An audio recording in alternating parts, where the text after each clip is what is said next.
नमस्कार. आपलं राष्ट्रीय गाणं वंदे मातरम याला कालच्या दिवशी म्हणजे 7 तारखेला 150 वर्ष पूर्ण झाली आहेत. आज संसदेमध्ये लोकसभा आणि राज्यसभेत त्याच्याविषयी विशेष चर्चासत्र सुद्धा आयोजित केलं गेलंय. पण राष्ट्रीय गाणं वंदे मातरम आणि राष्ट्रगीत जनगण मन याच्यामध्ये अनेकदा आपण गल्लत करतो. त्यामुळे क्विक म्हणजे थोडक्यात आपण या दोघांविषयी, या दोन्ही गीतांविषयी जाणून घेऊया. वंदे मातरम हे आपलं राष्ट्रीय गाणं आहे, नॅशनल सॉन्ग, आणि ते 1875ला बंकिमचंद्र चट्टोपाध्याय यांनी लिहिलं.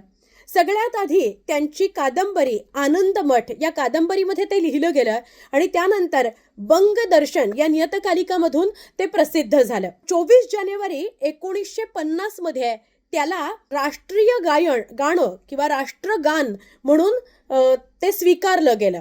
असं वंदे मातरम जो आपला स्वातंत्र्य सैनिकांचा संग्राम झाला त्या संग्रामाच्या निमित्तानं किंवा देशभक्तीपर गीत म्हणून याकडे पाहिलं जातं आणि मग ते राष्ट्रीय गाणं झालं. जे अनौपचारिक कार्यक्रम असतात त्याच्यामध्ये ते अनेकदा आपण ऐकतो. दुसरं म्हणजे जनगण मन हे आपलं राष्ट्रगीत आहे आणि जनगण मन हे रवींद्रनाथ टागोर यांनी लिहिलेलं आहे.